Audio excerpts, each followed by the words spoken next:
Hello. Okay, good morning po. Ngayon po ay, ano din ngayon, December 31. Ayan, ano ho. Medyo mamaya-maya, ayan, 2024 na. Minsan iniisip ko, ano kaya ang ipipreach ko? Christmas pa rin ba o New Year na? Ayan, ano. Parang alanganin eh, parang transition eh, ano. So kung pagsasamahin natin yung topic ng Christmas and then at the same time may New Year tayong ina-anticipate, inaantay o inaasahan pagdating kay Lord.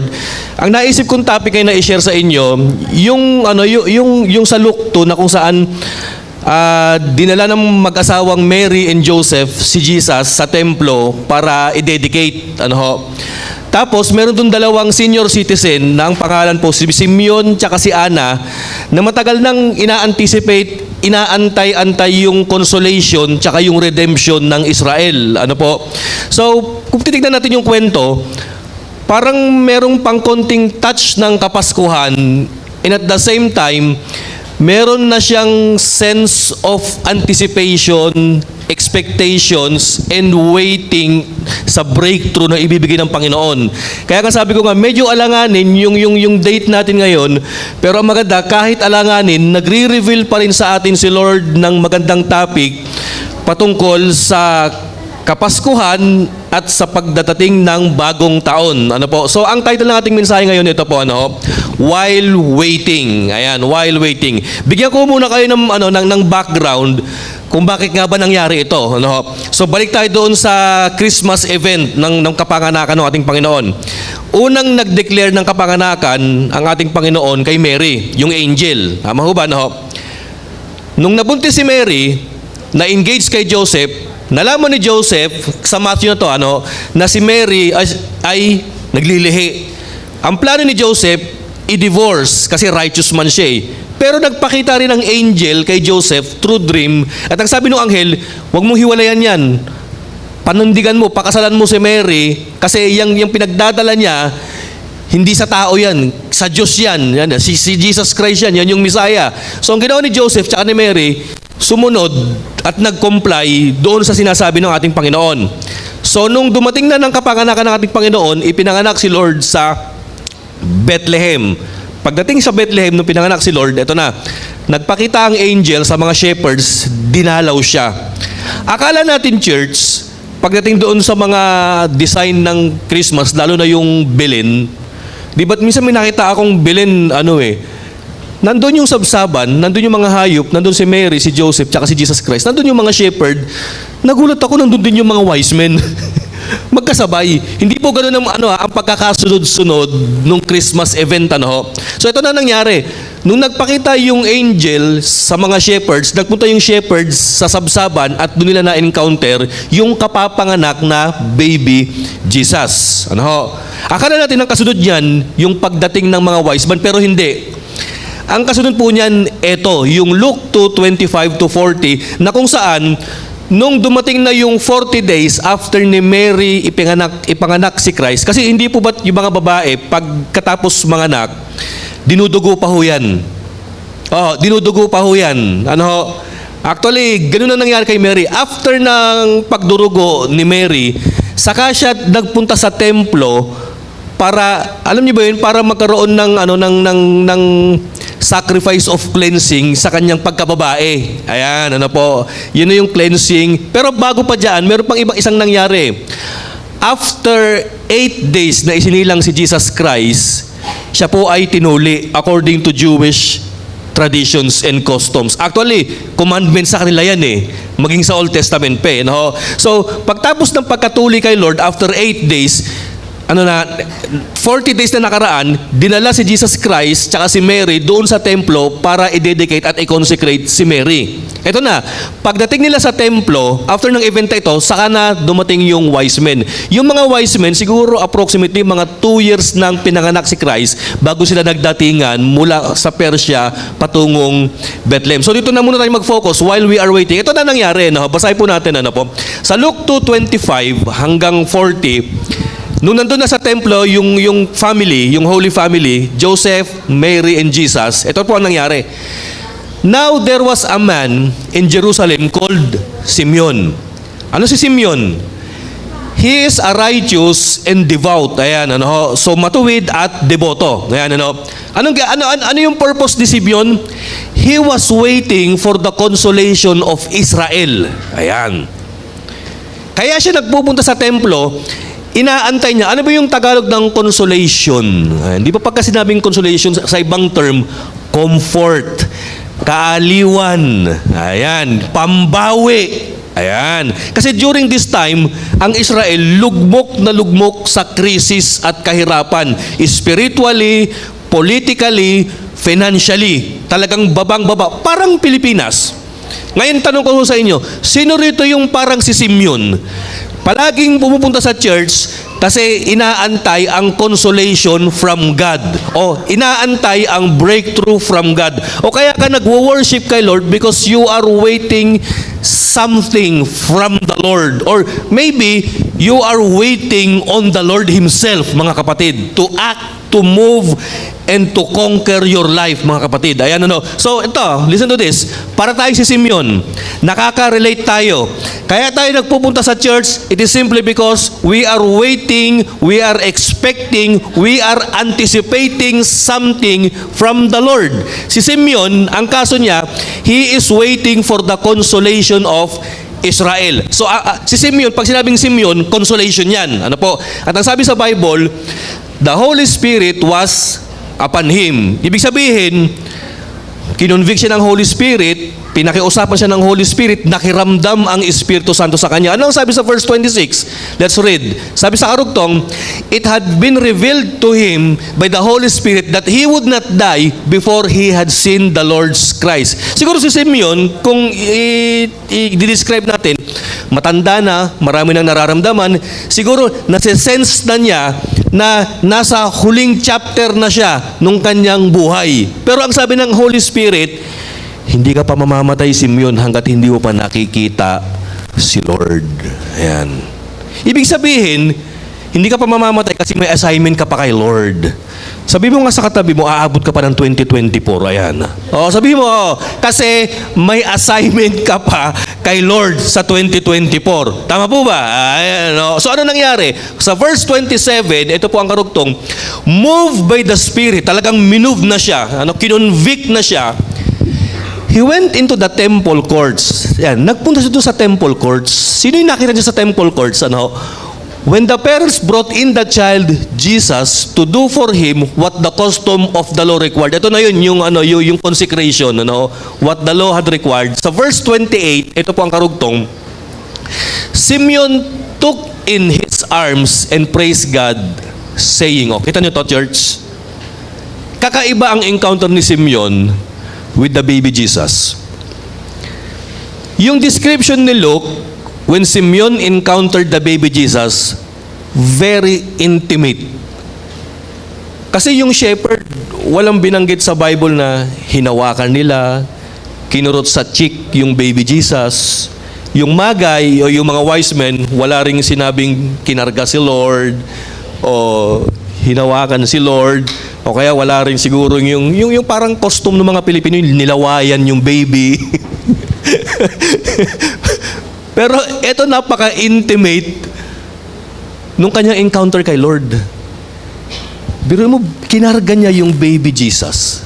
Simeon took him in his arms, praise God, saying, ano yung sabi ni Simeon? Nag-declare si Simeon dito Next verse, sa 29th verse. Sovereign Lord, as you have promised, you now dismiss your servant in peace. Nakita niyo to? Lord, tapos na yung mission ko. Pwede mo na akong kunin. Ayan. Tingnan mo yung katabi mo kung pwede nang kunin ni Lord. Ayan. Hindi pa pwede. Kasi meron pang 2024, meron pa tayong gagawin kay Lord. Tama po ba? Sa verse 30, ayan, rataw yung mga kalalakihan sa likod Sa verse 30, ito na yung sabi, for my eyes have seen your salvation. 31, which you have prepared in the sight of all people. Biro mo, of all the people who have encountered the baby Jesus, si Simeon lang yung tanging nakahawak yung tanging merong personal message kay Lord, yung bang medyo dramatic ang dating na kinarga niya, niyakap niya yung baby Jesus. And then in verse 32, ano nang sabi? A light for revelation to the Gentiles and for glory to your people Israel. So Simeon right now, na hawak-hawak niya si Jesus Christ, he is prophesying about the future of this baby. That si Jesus Christ, pag tumanda na, he will become the hope, the salvation, the revelation, the light to the Gentile and for the glory of your people Israel. Kumbaga parang prinipredict na ni Simeon yung gagawing kamanghamanghang mga bagay at purpose ng ating Panginoon, which is yung magdadala ng kaligtasan at ipapakilala ang grace, ang pag-ibig ng Panginoon sa buong mundo. Ano? And then in verse 33, ito na. The child's father and mother marveled at what was said about him. So si Mary tsaka si Joseph, nagulat. Wala. Siguro nagbulungan yung mag-asawa. Hindi lang pala tayo nakakaalam ng future ng batang ito. Maging si Tata Simeon, alam din niya. It is simply because someone revealed to Simeon what will happen to Jesus. And that is the Holy Spirit, mga kapatid. Sa verse 34, eto na. Ginawa ni Simeon, nag-declare siya ng blessing. Siguro nilay hands niya. Then Simeon blessed them and said to Mary, his mother, this child is destined to cause the falling and rising of many in Israel. Listen to this. Bakit kaya nagsabi si Simeon ng ganito? Marami raw ang babagsak because of Jesus at marami rin ang aangat dahil kay Jesus. Sino-sino yung mga taong bumagsak because of Jesus? Yung mga Pharisee, yung religious system, yung bulok na sistema ng religion sa Israel during this time na kung saan ang mga tao ay nagpupursu ng self-righteousness at hindi righteousness from God. Ano? So yan, ito yung mga taong babagsak because of Jesus. At yung mga tao naman na aangat because of Jesus, ito yung mga sinners. Ito yung mga pinagsaraduhan ng mga religious people. Ito yung mga pinagsaraduhan ng templo, yung mga kinik out sa church na walang pag-asa, pero ito yung mga tinipon ng Panginoon, dinisciple niya at ni-raise niya to become part of His kingdom. So tama yung sinasabi ni Simeon that because of Jesus Christ, a lot of people will fall and a lot of people will rise in Israel. Sabi niya ganyan. Ito pa ang sabi, and to be a sign that will be spoken against. Sa verse 35, ito po ang kanyang karugtong, so that the thoughts of many hearts will be revealed and a sword will pierce your heart or your own soul too. Sabi ni Simeon kay Mary, alam mo Mary, bilang nanay ng batang yan, masasaksihan mo at mararanasan mo yung isang pinaka-heartbreaking moment na mararanasan ng isang ina. It is simply because Mary had personally witnessed the crucifixion of Jesus, mga kapatid. So biruin nyo, si Simeon na-predict niya. So ang purpose pala ni Simeon, mag-prophesy about Christ, i-bless ang family, at sabihin yung mga consequences and achievements na gagawin ng baby Jesus. Yun yung purpose niya. Kaya sinabi ni Simeon, habang karga-karga niya si Lord, Lord, pwede mo na akong i-dismiss, Panginoon. Pwede na akong magpahinga. So, ang purpose pala natin din, church, kung titignan natin yung purpose ni Simeon, is to prophecy about Jesus Christ. Pag sinabing prophecy, preach, share Jesus. Pagka sinabing dineclare ni Simeon yung achievement ni Christ, kailangan magkaroon din tayo ng achievement for Christ, which is to share Jesus to the lost. Tama po ba? Ito pa, magkaroon din tayo ng heartbreaking moment whenever the church suffers. Nakita nyo So si Mary, nag-suffer siya, parang tinusok yung dibdib niya the moment na nakikita niya na sinasaktan yung kanyang anak na si Jesus. Dapat tayo ganun din Nagsasuffer tayo, nagkakaroon tayo ng heartbreaking moments whenever we see people who are lost because of their sins, mga kapatid. So yan yung pangyayari at encounter kay Simeon. Sa verse 36, ito na po ang nangyari, karugtong, yung babae naman, yung senior na babae. There was also a prophetess. Ano pangalan? Anna. The daughter of Panuel. Ayan. Of the tribe of Asher. She was very old. So si Anna at si Simeon, parehong senior citizen na. Ano ho? Matanda na sila parehas. Ano po? Ano ang sabi? She had lived with her husband 7 years after her marriage. Ano yung pagkakaintindi ko po dito sa term na ito? After niyang ikasal, pagtapos ng 7 taon, naging balo na siya. O, parang ganun eh. Biro mo, kawawa naman ano. Ito tinalo ni Katniel eh. Si Katniel umabot 11 eh, siya 7 lang. Naging balo agad. Biro mo, 7 years after ng wedding anniversary nyo, namatay, naging balo ka kaagad at tumanda ka na. So in short, pwede nating sabihin na si Ana, matagal na panahon at maraming taon siyang naging balo at nag-iisa sa buhay. Sa verse 37, ito pa yung description ni Luke. Pakiano sa verse 37. And then, was a widow until she was 84. So, ang pagkakaintindi ko, siya ay balo hanggang sa 84 years old na siya na na-encounter niya si Lord. So, biruin niyo siguro, 20 kinasal, 27 naging balo, 27 hanggang 84, balo na siya. Hindi ko na ho kakwentahin kung ilang taon yung 27 tsaka yung 84, ano ho, kasi mahina ako sa math, ayan. Kaya nga ako nagpastor, ayan, ano. So, ito ho nangyari. Ang haba pala ng panahon na siya'y nag-iisa, nalulungkot, balo, at biruin mo, no, vulnerable sa society. Kasi ang isa sa mga pinaka-vulnerable na sektor nung araw, yung mga widow. Ano po? So, kawawang-kawawa si Ana. Pero sa kabila nun, nandun pa rin yung spiritual discipline niya. Ito ano sabi ni Luke? She never left the temple but worshiping night and day. Abay, biruin mo, hindi uma-absent sa church. Nandun sa templo, biruin mo night and day. O biruin mo, no, sa loob ng 50 plus years, she's been fasting and praying. Kaya niyo ho ba yun? Tumanda ka kapapasting? Pastor, mo imposible naman ho yung ginagawa niyo. Kasi kung araw-araw magpapasting, mamamatay ang tao. Hindi, intermittent fasting itong ginagawa niya, mga kapatid. Baka kasi mamaya isipin niyo, 87 years siya hindi kumakain. Ano? Hindi nga pagkakaano ho rito, pagkakaintindi ko ho rito, nagpa-fasting siya intermittent. Yung bang regular yung kanyang fasting. Siguro skip a meal, ano, sa isang araw, isang beses ka lang kumakain, o kaya 2 beses, o kaya sa loob ng 3 araw, isang beses ka lang kumakain, yung mga ganon, ano. Ayan, ganon siguro yung fasting niya, pero hindi naman yung, hindi na siya kumain mula sa loob ng 87 years, ano. So ito pala ang ginagawa niya. Ano pa ang sabi about Ana? Sa verse 38, arugtong, coming up to them. Ito na. Si Ana, pinuntahan niya kung saan si Mary, si Joseph, si Jesus, tsaka si Simeon. Ano ho? Ano sabi?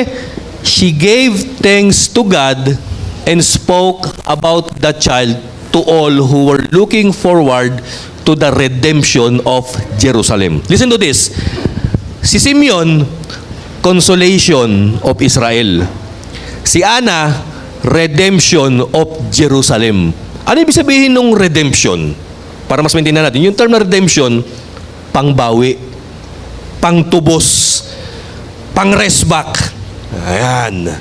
Para ma-vindicate ka. Ayan. To redeem. Kumbaga parang nalugmok ka pero iaangat ka. So yung redemption tsaka yung consolation, parang synonymous din ho sila. These words were used for something na sobrang lagpak na kailangang iangat.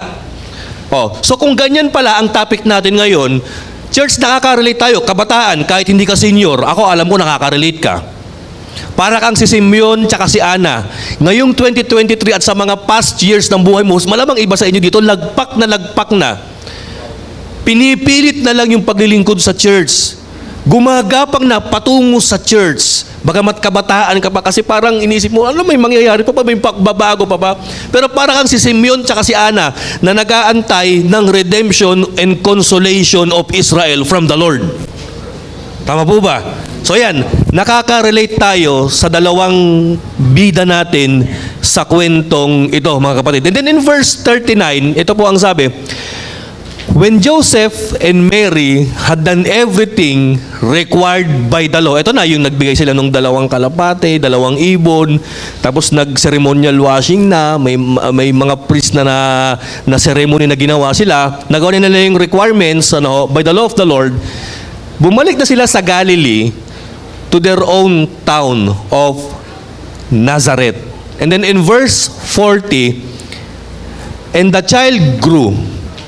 Lumaki si Lord, naging malakas, siguro malakas physically, mentally, and especially spiritually, and he was filled with wisdom, and the grace of God was upon him. Listen to this.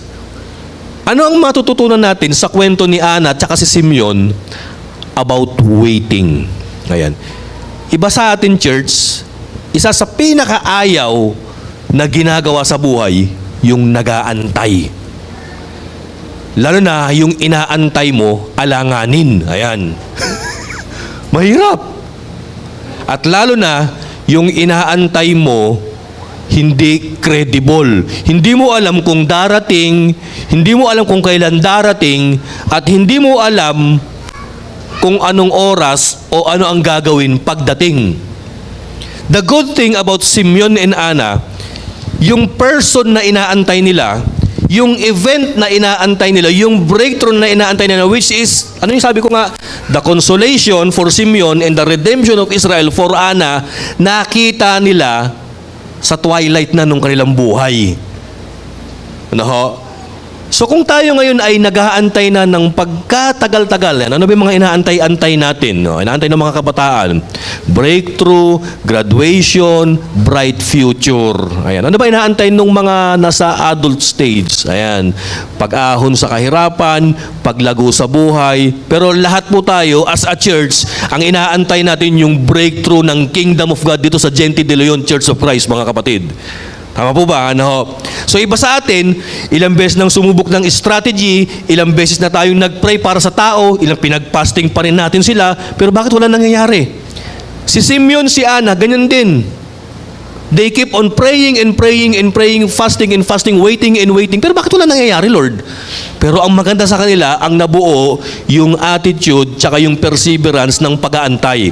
Alam nyo, church, kung ikaw ay Pilipino, ako, ang pagkakakilala ko sa mga Pilipino, isa sa pinakamalupit na lahi ng mga tao sa buong mundo na magaling mag-antay. Alam niyo ba kung bakit?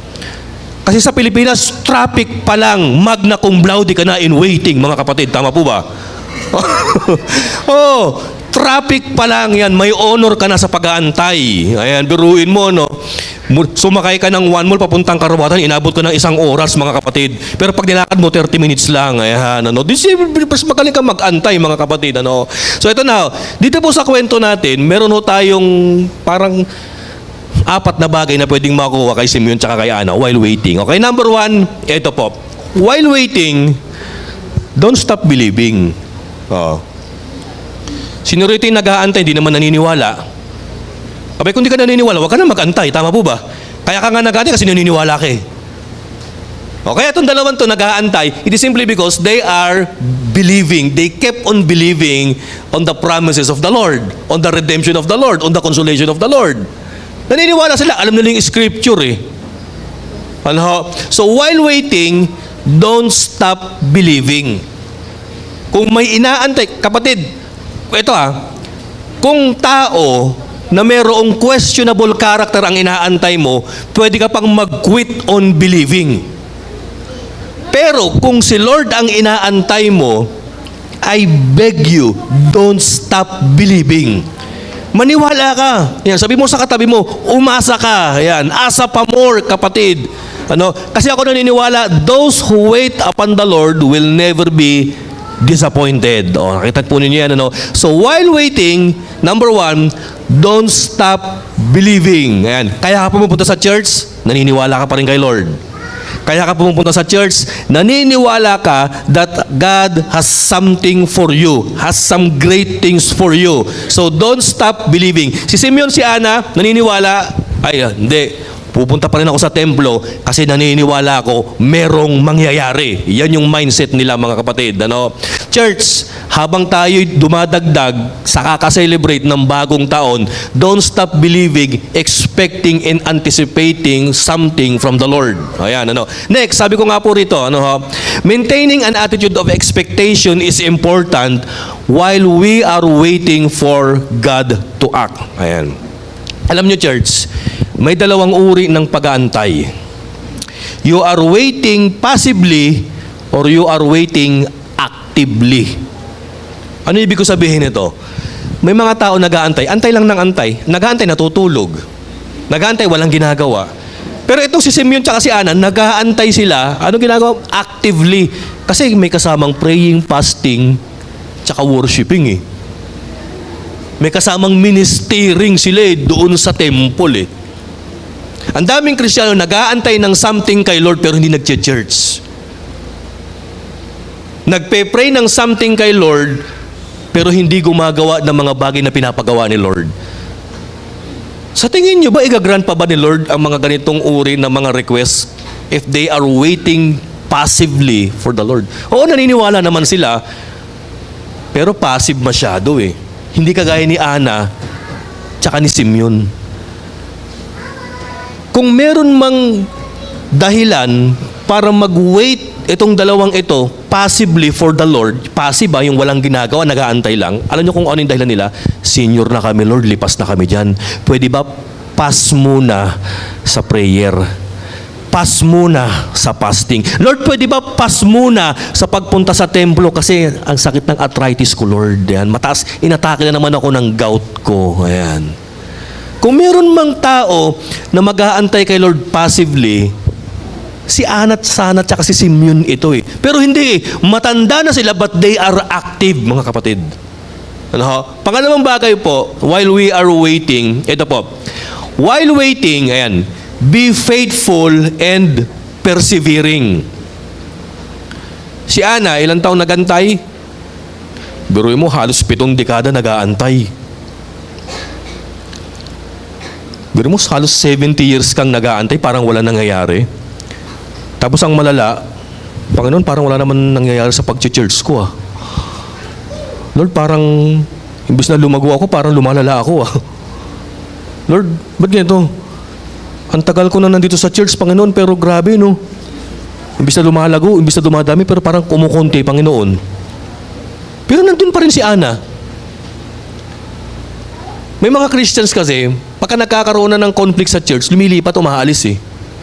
Siguro si Ana, sa si Simeon, sa tagal na nilang nag-i-stay sa Temple of Jerusalem, they have witnessed yung setbacks, yung gulo, yung chaos ng mga tao, maging yung golden age ng templo during their lifetime.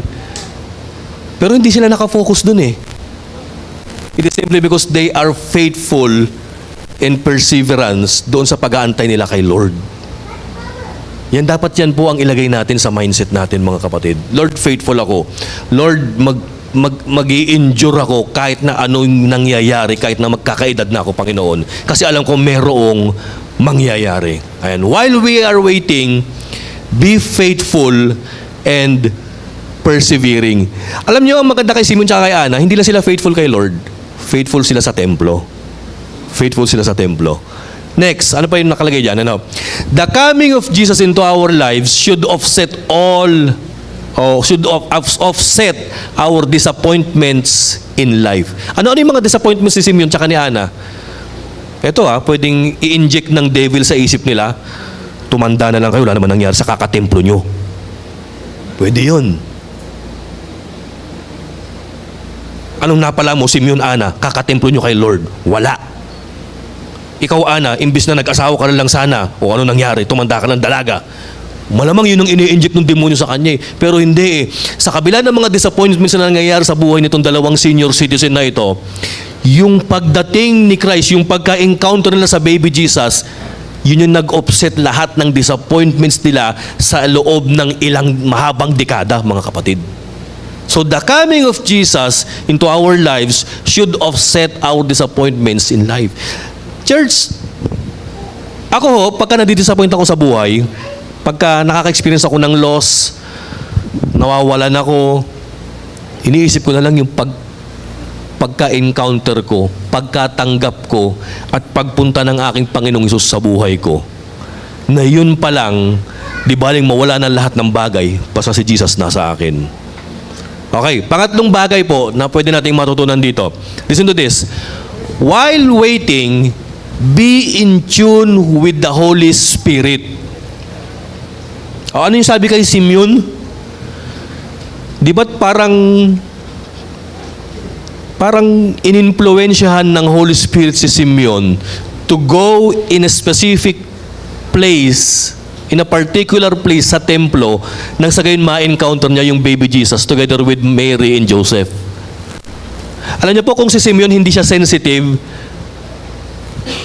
sa sinasabi ng Espiritu Santo, mamimiss niya yung pagdating ni Jesus. Biro mo, antay ka ng antay, nilipasan ka na pala. Si Ana, ganun din. Kung hindi siya aware sa mga galawan dun sa templo, hindi niya mapapansin yung pamilya. Hindi niya mapapansin si Simeon na nagde-declare, nagpra-prophesy na pala about Christ. So itong dalawang ito, sensitive sa pag-aantay. Alam nila ang purpose nila. At alam niyo ba yun, yung sensitive sila sa sinasabi ng Espiritu Santo. Siguro nagpipray sila, Lord, eto na ba? Now na ba? Sabi ng Espiritu Santo, ngayon na yan, ngayon na. Maganda ka, andyan na, andyan na, andyan na. O di nung nakita nila, ito na, na-bless sila. So yan, while we are waiting, be in tune with the Holy Spirit. Kasi pag hindi ka nag-in tune sa Holy Spirit, ang mangyayari sa'yo, hindi holy, huli. Ayan, nakita nyo yan? Huli. O, kita nyo, hindi holy, huli. O, ayan, ano. Pagdating po sa pang-apat, ano yung pang-apat na bagay? Ito po. While waiting, ito, maintain an attitude of gratitude, worship, and prayer. Ito, si Ana ito Habang nag-aantay siya, ano yan? Sabi sa Bible, thankful daw siya, nagpapasalamat daw siya, nagwo-worship daw siya, nagpe-pray daw siya. And aside from that, nung nakita niya si Christ, she kept on sharing about the baby Jesus, mga kapatid. So while waiting, maintain an attitude of gratitude, worship, and prayer. No, kamusta yung gratitude ninyo sa pag-aantay kay Lord? Ano ka ba naman, Lord? Ang tagal-tagal nung pinagpe-pray ko. Ang tagal-tagal na, wala pa rin. Pumuti ng uwak, Panginoon, wala pa rin. Ayan. Pumuti ng mata ko, nag-aantay pa rin ako, Lord. Nagre-reklamo ba tayo sa kakaantay kay Lord? O gratitude pa rin? Alam niyo si Ana, parang imposible nang bigyan Si Simeon parang imposible na rin Pero alam niyo, dahil sa meron silang thankful heart, nakakapag-express sila ng gratitude sa ating Panginoon. Sino ito yung naiinip na? Di ba't kapag ka naiinip ka na kung ano-ano yung mga sinasabi mo? Ayan, pumuti ng mata ko rito, wala ka pa rin. Tagal-tagal mo. Kala mo naman kung sino ka, inaantay kita. Minsan may mga ugali na, alam si church, sa totoo lang, minsan ang tao lumalabas ang attitude sa tagal ng pag-aantay. Totoo yan. Nagre-reflect ang attitude natin kapag ka nahihirapan na tayong kakaantay. Yung bang nangangalay ka na, kinalyo na yung puwet ko, kakaupo rito, wala ka pa rin. Ayan, yung mga ganong di ba? Lahat na ng tao rito, nag-alisan na, napalitan na, pero heto ako, basang-basa sa ulan, nag-aantay pa rin. Bari mo, grabe kung ano-ano mga hugot yung sinasabi mo Church, tandaan po ninyo, pag nag-aantay tayo kay Lord, dapat bantayan din natin, hindi yung sinasabi ng Espiritu Santo, bantayan mo rin yung sinasabi ng puso mo. Tama mo ba? Pag nag-aantay ka kay Lord, huwag mo lang bantayan yung bulong ng Espiritu Santo. Bantayan mo rin yung binubulong ng puso mo kung nagiging bitter ka na ba kakaantay o nagiging better ka na kakaantay. Ayan. Dapat meron tayong i-maintain natin yung attitude of gratitude, worship, and prayer. Ayan. Kayo ba kapatid, habang tagal-tagal nyo na nag-aantay, nagpapasalamat pa rin ba kayo kay Lord? Lord, salamat dahil meron pa rin akong lakas para mag-antay. Ayan. Lord, nagpe-pray pa rin ako, Lord. Hindi ako magsasawang humingi, humiling, at manggambala sa aking panalangin. Kasi Lord, gustong-gusto ko talagang may mangyari sa akin this 2024. Ayan. So church, ito, while waiting, maintain an attitude of gratitude, worship, and prayer. Okay, next. Sabi ko nga po rito, Ano yung apat na bagay na ginawa nitong dalawang senior na ito? Okay, number one, they focus on the Lord. Oo. Church, lahat ng distractions sa pag-aantay, pati yung temptation of quitting on waiting, ma-overcome mo yan if you focus on the Lord. Pero kung yung pag-aantay mo kinumpara mo sa ibang tao, ay dumating na yung inaantay niya. Ay dumating na yung inaantay niya. Mukhang ako na lang yata yung hindi dumating sa inaantay ah. Alam mo, mag-quit ka. Oo. Parang ganito, nung pandemic, ang daming tao nag-aantay ng ayuda eh. Ay sila meron na. Sila meron na. Sila meron na. Ba't ako na lang ang wala sa kapitbahay, magkakapitbahay? Di ba't maiinis ka? Pero if you focus on the Lord, if you don't focus doon sa surroundings mo, grabe, magiging thankful ka pa while waiting on the Lord. Oh. Ito pa. Yung pangalawang bagay na meron tong dalawang senior citizen ito. They are motivated by hope.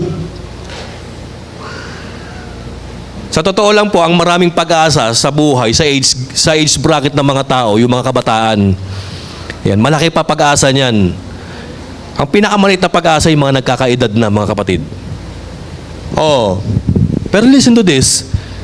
Pagdating sa pag-asa, ayan, pinakain ni Simeon tsaka ni Ana lahat ng kabataan sa templo. Oh, biruin nyo, no? Senior citizen na ito, but they never gave up. Because they are motivated by hope. Hindi, may pag-asa ako, buhay pa ako eh. Si Simeon nga binulungan eh. Hindi ka pa mamamatay hanggat hindi mo pa na-encounter si Lord. O biruin nyo, nandun yung hope niya. Ah, buhay pa ako. Ayan. Ito pa yung pangatlo na meron sila. Spiritual discipline. They have maintained their spiritual discipline. O, ano yung spiritual discipline ni Ana? Praying, fasting, and worshiping. Ano yung spiritual discipline ni Simeon? Nagpupunta sa templo, nagpa-prophesy. Gumagala-gala, siguro nag-i-encourage, nag-worship. Siguro itong dalawang to, magkasabay na sila, sinuunang panahon pa. Pero ito maganda. They are, yung pang-apat, they are thankful and they are witness for the Lord Jesus, mga kapatid. Alam niyo po, church, itong apat na bagay na ito, kapag may inaantay ka kay Lord, gawin mo, ako naniniwala, i-enjoyin mo ang pag-aantay. Ayan. I-enjoyin mo ang pag-aantay. Hindi ka masasidetrack sa pag-aantay mo, hindi ka ma-autofocus sa pag-aantay mo, kasi itong apat na bagay na ito, you are focusing on the Lord, you are motivated by hope, meron kang nagpa-practice ka ng spiritual discipline, tsaka thankful ka. Alam mo, makikita mo si Lord pagka ginawa mo ito. Makikita mo yung ibibigay sa'yo ni Lord at hindi ka malilipasan. Okay, dito na ho tayo magtapos, church. Ano? Conclusion, meron akong siguro mga apat na lesson din na pwedeng makuha at matutunan sa istoryang ito. Now, listen to this, church. Consolation comes. Ayan. O doon mo tayo, as Simeon. Meron pala akong nakalimutan. As Simeon held Jesus, ayan, he had a new realization about Christ. From being God with us to God with me. Ano ibig sabihin nito? Sabi ko nga kanina, sa lahat ng naka-encounter sa baby Jesus, si Simeon lang yung nakahawak, nakayakap, at nakalapit ng ganong kalapit kay Lord.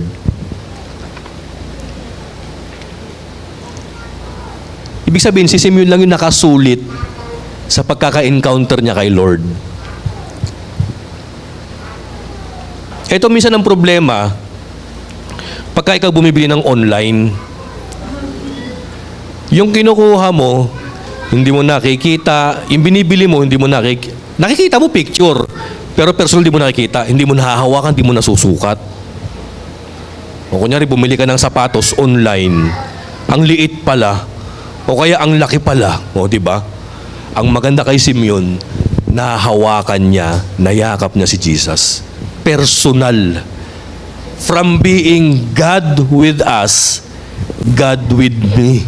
From being God for the world, God for me. O, di ba? From being God loves the world, hindi, God loves me. Nakita nyo yung personal, yung pagkaka-personal na encounter ni Simeon kay Christ? Ibang klase.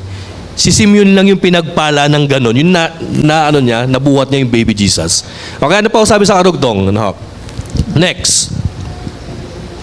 Ayan. Number 1, ito, na matutunan natin. Consolation comes not as a victorious event, but as a person who is our Lord Jesus. Listen to this, church.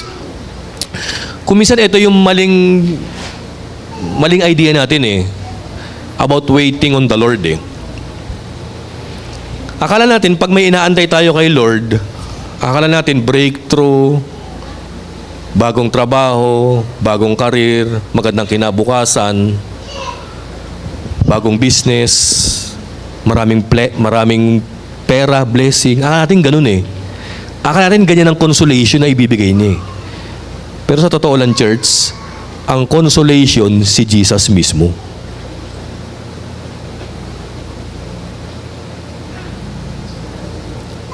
Pagka ang tingin mo sa consolation ng Panginoon, parang mga bagay-bagay lang, madidisappoint ka. Kasi ang tawag niyang consolation prize lang Pero kung ang tingin mo sa consolation, a person, which is Jesus Christ, mga kapatid, it makes a lot of difference. Kakaiba. Wala naman nabago sa situation ni Simeon Wala rin naman nagbago sa situation ni Ana. Nung na-encounter ba ni Ana si Lord, nagkaroon ba siya ng love life? Wala. Matanda pa rin siya. Nung na-encounter ba ni Simeon si Lord, may nagbago ba? Lumago ba yung templo? Wala. Pero kapatid, ang pagbabago sa loob Yung makita lang nila, ma-experience lang nila that God had started His promise by bringing the baby Jesus into the world. Kakaiba na. Siguro ang sabi ni Simeon tsaka ni Ana, nagtinginan sila, this is just the beginning. Yan, sabi mo nga sa katabi mo, this is just the beginning. Bukas, this is just the beginning. Hindi pa katapusan bukas, umpisa pa lang. Kasi maraming gagawin si Lord. So consolation, wag nating i-expect ang consolation from the Lord na material blessing Ang consolation ni Lord, si Jesus mismo sa buhay natin. Pangalawa, consolation comes with a vision and blessing. Nung na-encounter ni Simeon si baby Jesus, ano ginawa niya? Paki-flash nga ulit, Mitch. Meron siyang tatlong bagay na sinabi Sa verse 28 to 30, sinabi ni Simeon kung sino yung baby. Sa verse 30 hanggang 32, sinabi ni Simeon yung pagdating nung bata. Ano sabi? He will be the light of the Gentiles. Tapos pagdating ng 34 to 35, dineclare ni Simeon yung accomplishment na gagawin ng bata. He will cause many will fall in Israel and many will rise in Israel. Ito yung accomplishment ng Panginoon. So, ibig sabihin pala si Simeon, may may pagka-prophetic yung kanyang declaration from verses 28 to 35. Kasi sinabi niya kung sino yung dumating, kung sino yung bata, sinabi niya kung bakit naparito itong batang ito, at sinabi niya kung ano ang magagawa nitong batang ito. Church, dapat tayo ganyan din Whenever we have accepted the consolation na si Jesus Christ sa buhay natin, dapat we are non-stop in declaring who Jesus is, in declaring why Jesus came, and also in declaring His accomplishment for the world. Tama po ba? Actually, yan talaga ang purpose natin To declare who Jesus is, to declare why He comes, and to declare what He can accomplish for the world. Pangatlo po, pangatlo, waiting for redemption results in worship and sharing. Anong ginawa ni Ana nung nakita niya na si Lord? Nagpasalamat siya, nagpuri siya kay Lord, at sinabi niya sa bawat makita niya, huy, yang batang yan, ayan na yung main event ng Israel. ayan na yung Messiah, ayan na yung Christ, ayan na yung sugo ng Panginoon. Yang batang yan, mga kapatid. O, nakita nyo to? Piruin nyo, no? Si Ana, senior citizen, nung na-encounter niya si Lord, biglang na-strengthen yung physical na lakas niya, yung excitement niya to the point na she kept sharing about Jesus to other people. And then yung pang-apat po, ayan, Jesus as the consolation and redemption of Israel exceeds the expectations of those who wait. Anong inaasahan ni Simeon tsaka ni Ana? Siguro paglago lang ng Jerusalem, pag-asenso lang ng Israel.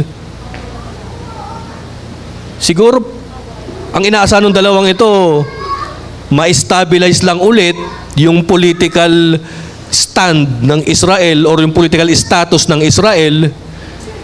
Pero biruin nyo, no? Yun yung ini-expect nila, pero ang dumating, hindi lang pala para sa Israel ang impact nitong Hesukristo na ito. Sinurit, para bigyan ko kayo ng illustration para mas maintindihan natin ito. Merong isang inaanak, antay ng antay kay Ninong sa abroad. Di syempre, pag abroad na antay, $1. Tagal naman. Sabi nung inaanak, hindi ko pa nakikita si Ninong. Huli ko nakita si Ninong nung 1 taon ako, nung bininyagan ako. Tapos ngayon, dibo ko na, wala pa rin si Ninong. Siyempre, nag-aantay yung, ang tagal na nag-aantay. Kasi kunikwento nung nanay at tatay niya. Alam mo, si Ninong mo, bait yan, generous yan. Sabi nung inaanak, sana naman pagdating ng 18 years old, makakilala ko na si Ninong. Sakto 18 years old, nagdibo, dumating yung Ninong.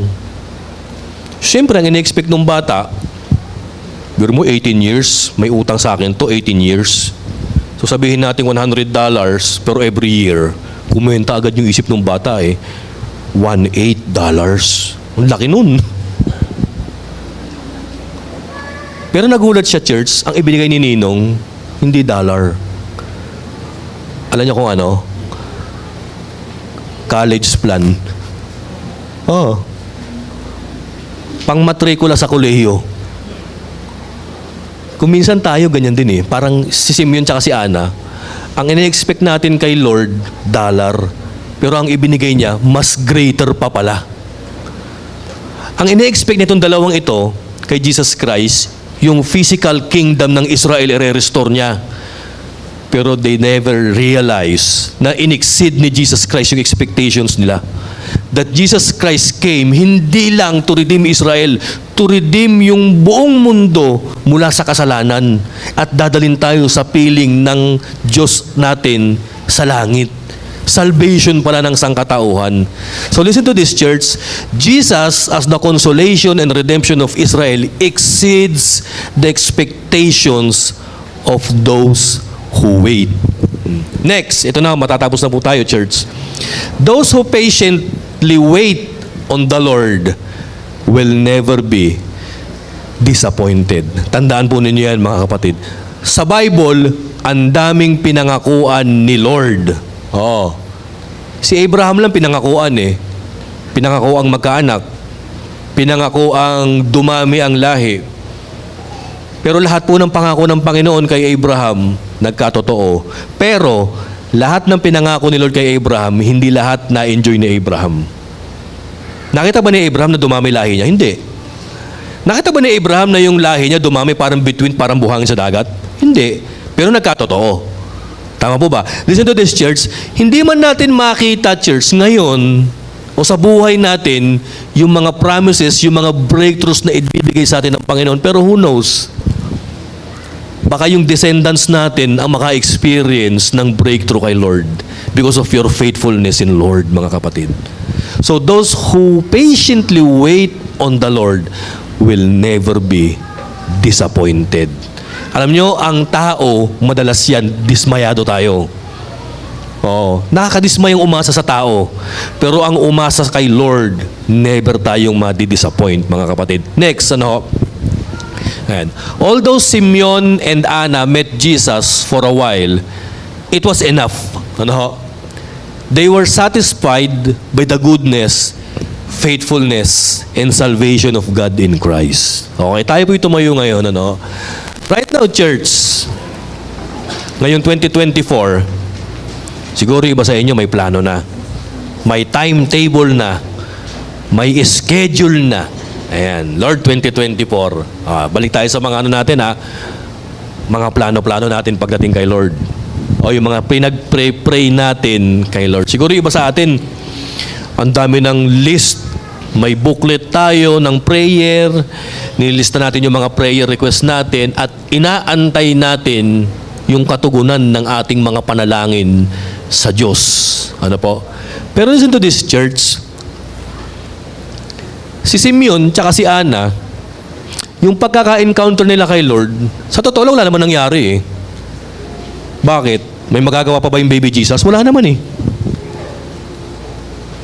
Pero sa kabila ng walang nangyari, nung na-encounter nila si Jesus, walang nangyari physically pero internally and spiritually, something is burning in their hearts right now.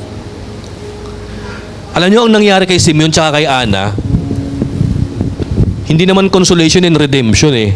Alam niyo po kung ano? Confirmation of their long waiting for the Lord. Alam niyo, para kay Simeon tsaka kay Ana, Lord, yung hindi mo kami inindyan, solve na, Panginoon eh. Yung nakita ka namin at dumating ka na, yung kahit na papaumpisa ka pa lang, Lord, okay na. Ano sabi ni Simeon? Pwede mo na akong kunin, Lord. Pwede mo na akong i-dismiss, Lord. Actually, confirmation lang yung nangyari. Confirmatory lang yung ginawa ng Panginoon eh. Siguro si Simeon tsaka si Ana, doon sa templo, malamang may nagkri-criticize na sa dalawang ito eh. Itong dalawang senior na to, tignan mo, no? Antay ng antay kay Lord. Kung makapag-encourage, wagas eh. Ano ba naman to si Tata Simeon tsaka si Tatang Ana? Ang tsaga-tsaga, church ng church, wala man nangyayari. Pero alam nyo, nung dumating na encounter nila yung baby Jesus, siguro sabi ng dalawa, yes. It's been confirmed na yung tagal ng taon na inantay natin, dumating na rin sa wakas. Kapatid, yung pagdating pa lang ni Lord, solve na itong dalawang ito. Kapatid, solve ka ba sa pagdating ni Lord ngayong Kapaskuhan? O sa pag-celebrate ng Christmas, kapatid? Hindi ka man na-solve sa gift, sa pagkain, sa Christmas party inatinan mo, o sa bonus na natanggap mo. Pero kapatid, yung God with us eh. Yung God with me, yun pa lang eh. Di ba't yun pa lang, Lord, sapat na eh. Sapat na ito, ng itong realization na ito, na mag-fuel sa akin in the next 2024 na harapin ko. Tandaan nyo, wala namang nangyari, di ba? Wala rin naman nangyari ngayon, 2024 na maya-maya, kapatid, yung business na unfinished mo ngayon, bukas nandyan pa rin yan. Yung problema mo ngayon, 2024 mamaya-maya, nandyan pa rin yan. Yung issue mo ngayon, mamaya-maya, nandyan pa rin yan. Pero ang maganda, something is burning inside of your heart na nagre-refuel at nagre-recharge ng passion mo ulit to further wait patiently, perseveringly on the Lord, mga kapatid. No? So although Simeon and Ana met Jesus for a while, actually maiksi lang yung kanilang encounter, it was enough. It was enough. They were satisfied by the goodness, faithfulness, and salvation of God in Christ Jesus. Ayan, may inaantay tayo kay Lord.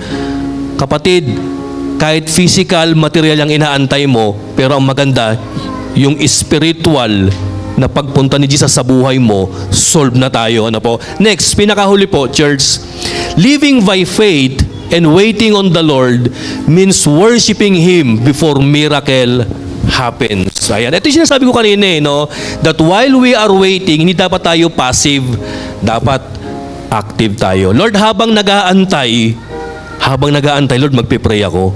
Habang may inaantay ako, Lord, mag-church ako. Habang may inaantay, maglilingkod ako. Habang nag-aantay, Lord, magfa-fasting ako. At habang nag-aantay, Lord, sasamba ako, Panginoon. No, kahit na anong mangyari, Lord, Lord, yung loyal ako, Panginoon, sa templo ko. o sa templo mo, Panginoon. Ano? Lord, hindi ako, ngayong 2024, isa sa plano ko, Lord, gayahin si Simeon tsaka si Ana who were patiently waiting on the Lord. Ayan. Okay, tayo po yung muko, tayo po yung manalangin. Father, salamat. Salamat dahil grinant nyo, Lord, yung pinaka-wini-wish netong dalawang matandang servant ninyo.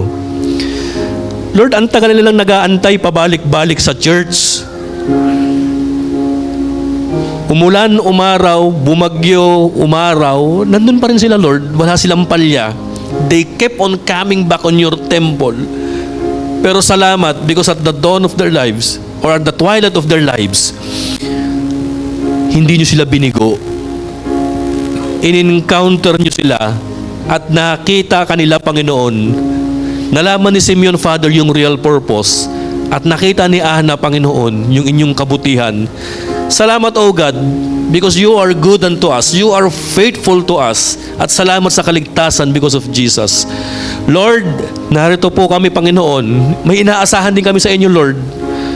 Pero Father, palakasin niyo po, Lord, yung aming pag-asa, yung aming pananampalataya habang kami nag-aantay.